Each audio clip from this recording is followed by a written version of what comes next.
Jambo, welcome back to another amazing episode of the Returnee series. Today we're going to be hosting a family that has relocated to an East African nation again. Guess where? Well, let's hear from the horse's mouth. Hello. Hello. Hi, how are you doing? We're doing good. It's good. How you doing today? Amazing. Hi, baby. Hi. All right, we can start by introducing yourselves. Okay, I'll let my wife go first. My name is Siobhan Ford. I'm originally from New York City, from Queens, New York City. But I relocated to Nashville, Tennessee about 10 years ago for college, and that's where I met my husband, Timothy. And my name is Right. Go ahead, I'm sorry. Go ahead. Okay, well my name is Tim Ford Jr. I'm originally from Memphis, Tennessee myself, and I moved to Nashville 5 years ago on my quest to get better and get closer to the Most High. And I ran into my wife, I met my wife, and we got married and made T3 here. And so now we've decided to relocate over to the continent to provide a safer environment and build something here for T3. All right. What is T3 and me? That's the name of our YouTube channel. It's something What? like I started a year ago, trying to help dads, give them tips on how to help mom and give some encouragement to fathers to be involved in their children's lives. And it kind of transitioned into the journey of us moving over here to Africa. Okay. So why Rwanda? Why Rwanda? Well, we chose Rwanda for a couple of reasons. Number one, we wanted somewhere that would be safe for our son. So when we were looking into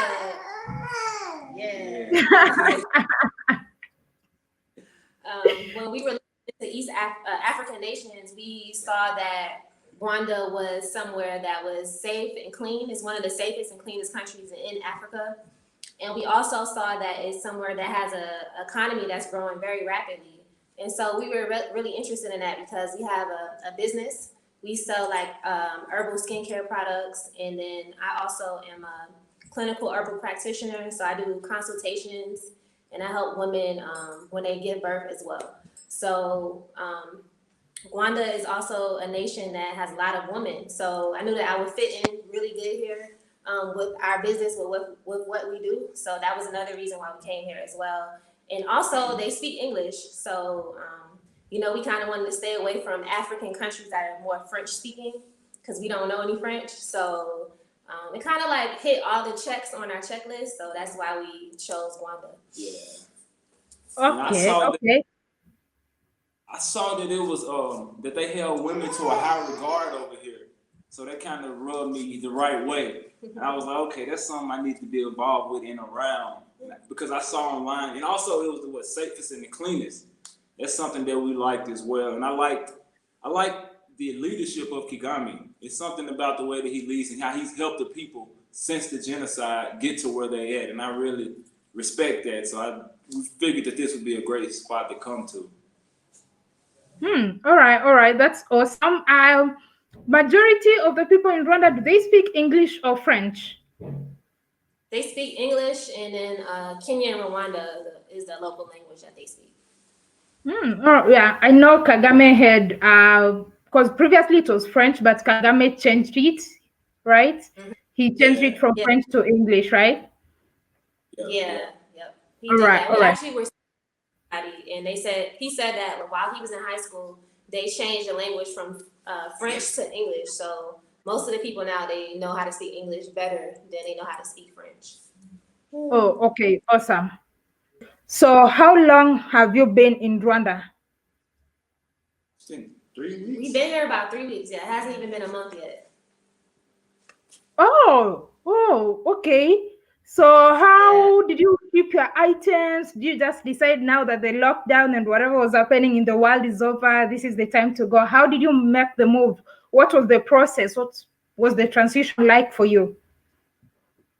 Man, so I know everybody's heard about George Floyd, the George Floyd killing. That like sparked a different era in America. So when that happened, things changed drastically in America. And then of course with COVID, everything being locked down and everything. So we just got tired of all the senseless things that are going on. And you have the police violence, you have systemic racism, you have debt, you have capitalism. Um, if you purchase land, it's subject to eminent domain. Means that if they build like a mall or if they want to build like a railroad or anything where you have land at, they can just come and take your land. It's just so many things that went into it. So we just were like, you know what? We always wanted to go to Africa. And so we're like, this is the perfect time to go. Like there's with COVID going on, everything is shut down. So it's like we're not really missing out on anything. And then I had a dream actually a couple of weeks before we left.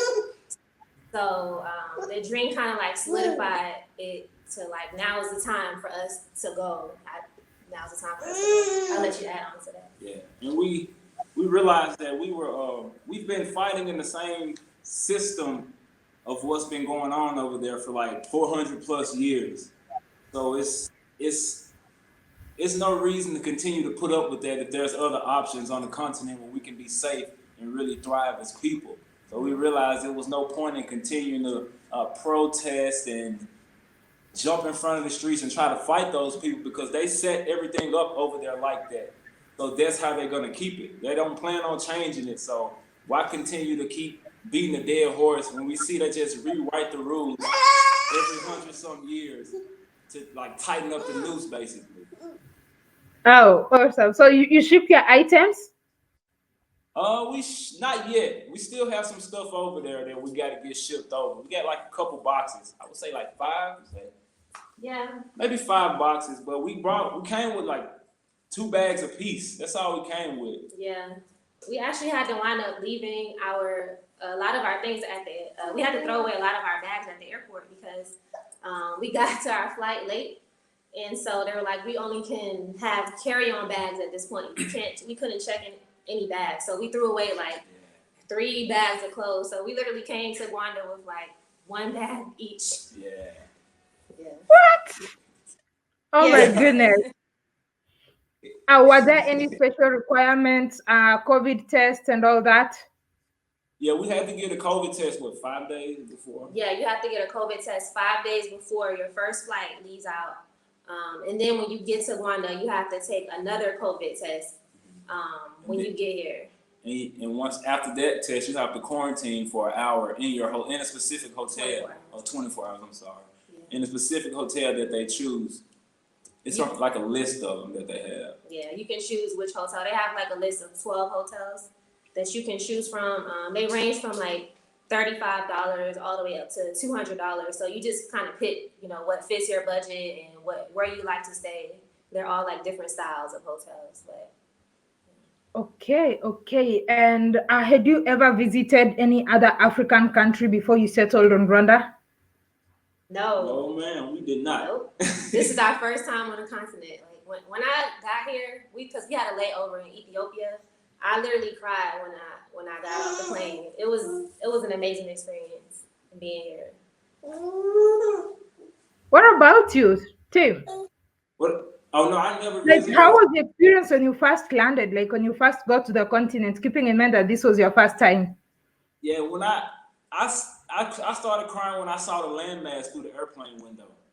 It was like, wow, I'm actually like back over here. Like, because I know we all came from over here, but to actually be able to come back, it felt amazing. And I felt home.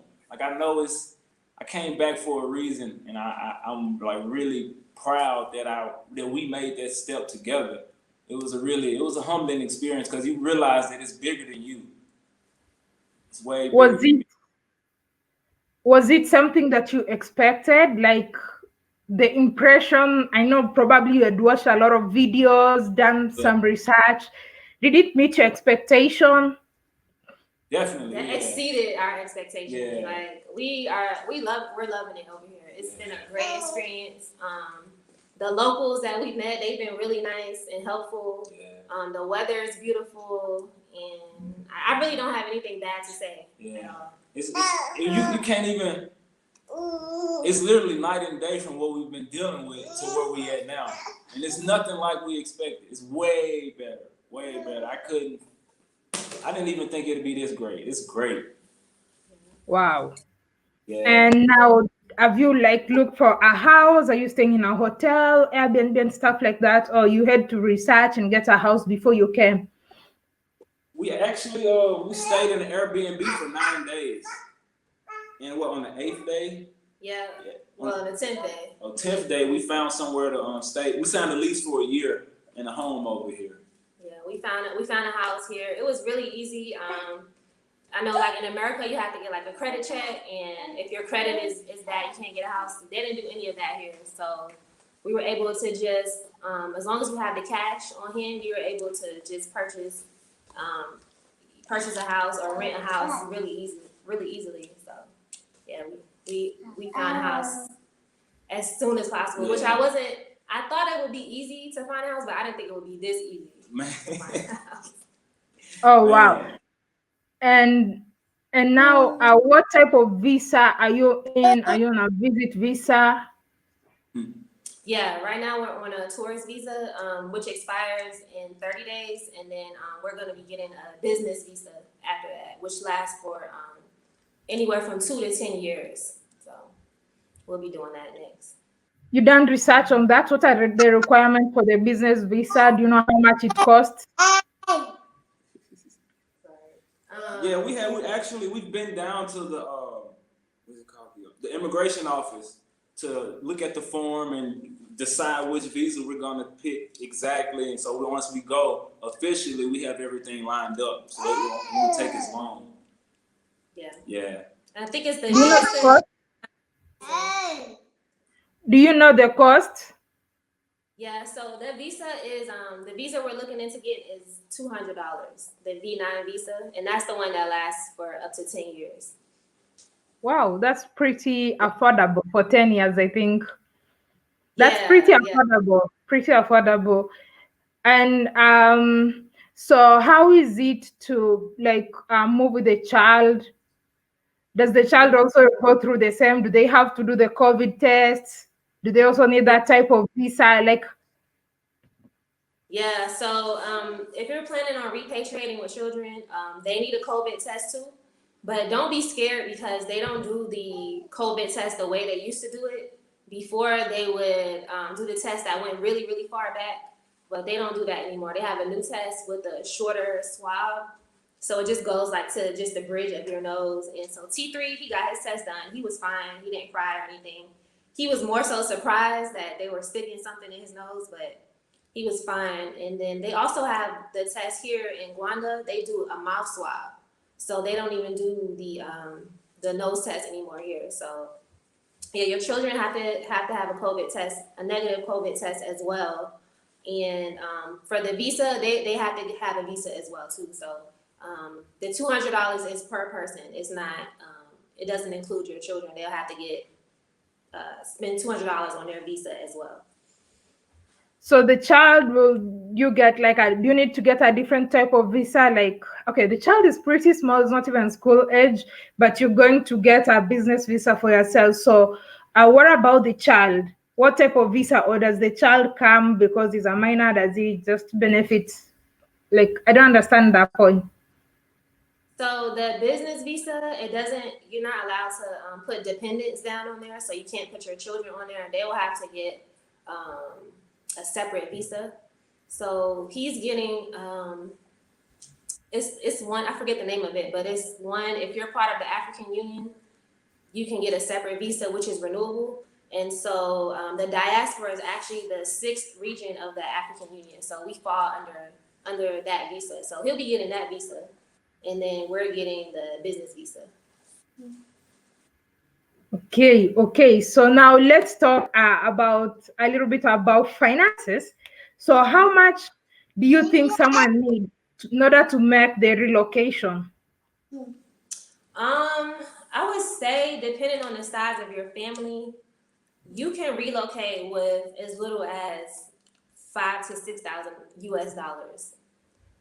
Because if you're depending on where you stay, we've seen apartments that are about you can get an apartment like if you rent a room in a house, you can rent a room for like $150. You can find other apartments that or houses that are like $500. So if you're once you need to get set up and things, so if you have like $5 or $6 thousand and your rent is like $600 or $500 a month, you can pay for 4 or 5 months and, pay for food and utilities because utilities aren't expensive at all. I think you probably pay maybe $50, $50 to $60 for, your Wi-Fi, electric, and water. So it's not expensive at all. So I would say with just a couple $1,000, $5,000, $6,000, if you have a smaller size family, you can repatriate, get yourself set up, and then start generating money that way. Okay, so you got the house where you are in currently. You leased it for 1 year, Yeah. and So how much does that cost? In order for you to sign a lease over here, they want you to have 2 months rent and then 1 month security deposit. So the house that we're staying at is a 5 bedroom, and we got it for $700. But we were able to get a good deal, so we only had to pay 1 month's rent and then the security deposit. So they waived the second month's rent. So you can negotiate everything, especially with COVID going on. Everything is negotiable. So if you don't have, if you don't want to spend a whole lot of money on, 2 months rent and then the security deposit right away, you can negotiate that. $700, is that per month? Yeah. Awesome. That's pretty much a very, very big house. Yeah. Is it in Kigali? Yeah, so it's in Kigali, in the city, and that's another reason why it's because people were saying that's kind of like the locals were saying it's a little expensive for them, but if you go outside of Kigali, it's even cheaper than that. All right. And what's the process like? Did you get to look for an agent to show you houses? How did you go about house hunting? No, so actually my husband met a guy named Pop, who's a Rwandan citizen, and he actually showed us around himself. So we didn't have to pay for like a real estate agent or look on our own, and he was able to help negotiate for us. So yeah, you don't necessarily need a real estate agent if you don't want to. You can go on your own and look for houses, or you can, if you meet somebody who you trust, you can have them take you around because they may be more familiar with certain areas. And then I also heard that sometimes if they know you're an American, they may try to like charge you like an extra $100 or something like that. So if you have like someone who's from the neighborhood, they can be like, no, like don't do that to them. Like, these are my friends, and this is the price that's listed and everything like that. Okay. So do you plan on setting up a business? How do you plan to generate revenue? Yeah, so our business that we have that I mentioned earlier, we're planning on setting that up here. All you have to do is go down to the RDB board and you pay, which is the Rwanda Business Development board, and you go down there, you pay $30 and you set up your business, and then you take that to the immigration office and get your visa like that. So it's really easy to set up your business. So we're planning on setting up our business here and getting a shop. Either we haven't decided if we're going to do it in Kigali Heights, which is a mall that they have here in Rwanda, or just at a downtown market. So we're still trying to decide where we want to physically have our business here. And we also do YouTube as well. So my husband's channel that he mentioned earlier is T3andMe. And so we generate a little bit of income from that as well, but mostly from our business that we have. All right. Well, talking about finances, are you looking forward to building your credit so you can have finances to relocate or invest in the motherland? www.creditbuildingmasterclass.com is the place to go. And if you're watching this video, you can actually access this book free of charge. Click on the link in the pinned comment or in the description in order to have access to this book. Let's do this. Do you look forward to getting dual citizenship? Is it even allowed in Rwanda? Yeah, so it's allowed. I don't know the exact process, but I know that if you're here for a certain amount of years, you can apply for a dual citizenship. So we're definitely planning on getting a dual citizenship because we're not planning on going back to America. Hmm. Okay, I have that brings me to a question. So if you are accorded the rights, the citizenship, and everything that the Rwandese privileges, like the citizens, every right, privilege, and everything they enjoy, Yeah. and you are told that in order to get that, you'll have to give up your American citizenship, would you accept that? If I like was left with no choice, yes, I would because we're not planning on going back, so I wouldn't jeopardize having a life over here for somewhere that I know is like about to fall and collapse, and then everything that's going on over there is just not good. We don't plan on raising our son in that type of an environment. So if I had to make a choice, I definitely would give it up if I had to. What do you think you'll miss most about the US? Hmm. I would say my friends and family. But they're actually, since we've been like uploading videos and talking about our experiences and stuff, they're actually interested in coming to Rwanda as well. So um, if they come here, I'll be fully happy and complete. So that's literally like the only thing I miss about America. And talking about your friends and family, how was the reception when you told them that you were moving to Rwanda? um, it was mixed, I would say. Some of our I would say more so my husband's family, they were kind of like why are you moving over there, like they had an idea in their head of Africa that they portray to us on TV. They like to show negative aspects of Africa. They like to show children that are starving. They like to show huts. They don't show like big cities. They don't show Kigali. They don't show Kenya, Mombasa. They don't show any of that really. Here lately, the narrative has been changing because of the year of return, and a lot of African Americans and other diasporans are returning back to Africa. So now people are seeing Africa in a different light. But yeah, some of them were just like, why are you going over there? And then others were happy for us. Like y'all are gonna do so good over there. Prayers to you guys, blessings to you guys. So it was mixed. It was a mixed feelings. Do you feel it was totally worth it so far, the move? Yeah, definitely, definitely. I feel like it was worth it because since we've gotten over here, we've had nothing but like favor coming our way. Because even the house that we're staying at now is normally a lot more than what we're paying for it. So we were able to get a good deal on the house. Um, Everything is like really inexpensive compared to America. The culture, I love the culture. I love their value system. I love the weather. It never really gets cold over here. So yeah, I'm definitely loving the move so far. Is there anything you wish you knew before you moved to Rwanda? Hmm. I would say hmm. We did a lot of research, so uh, the only thing that I would say that I wish I knew before I moved here was that we really didn't have to pack any of our things. We could have sold like everything and bought everything over here because we were like kind of nervous, like are they gonna have, all the stuff we need, like especially like for our son and everything. And they have everything here. So we kind of like wasted our time like packing up. Like we spent like 2 weeks packing up like things in our house and stuff. And we could have really just given it away or sold it. So I just Only to wish I leave them at the only to leave them at the airport. I know. So like I guess God was just like, listen, y'all should have just left it there anyway. Like All right, all right. And why do you think it's important for Africa diaspora to relocate or even visit the continent or Rwanda? um I think it's important for, all diasporans to return home because it's home.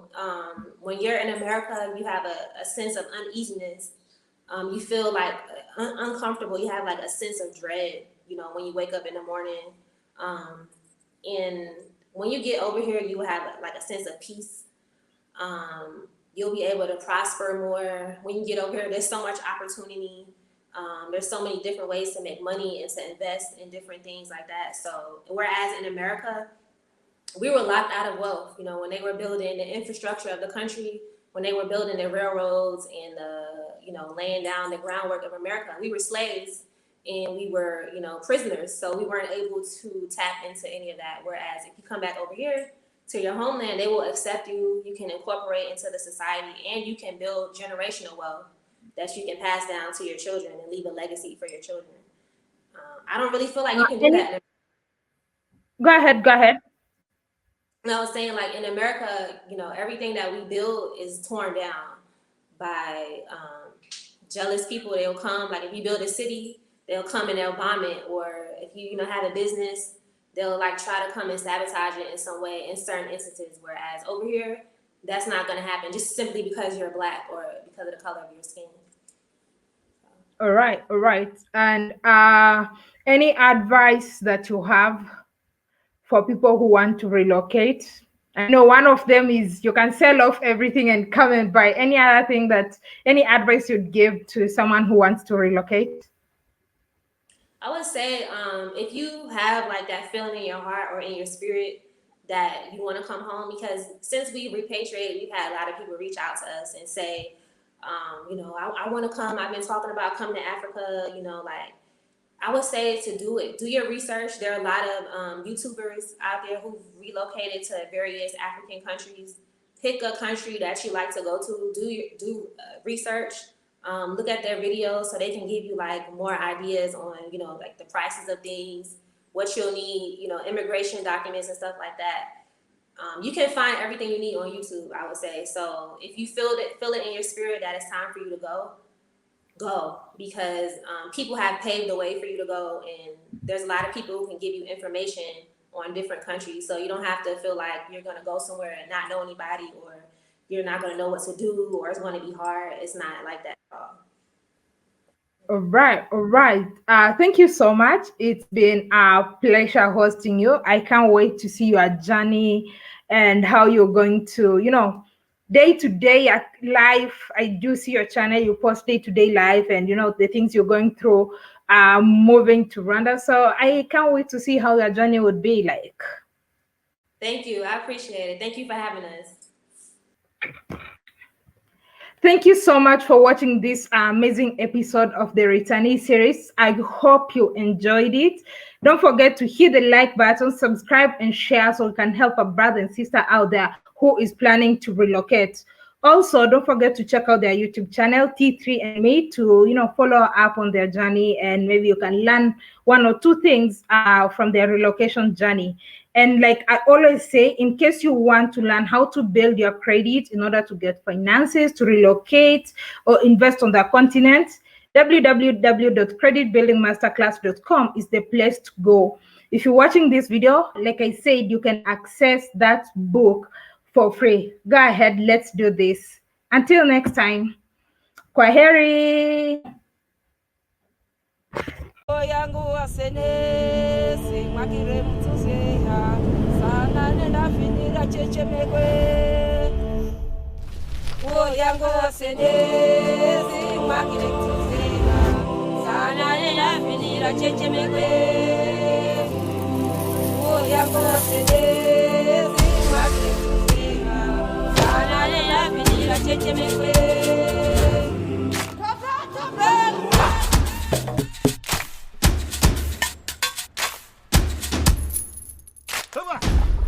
Bageri.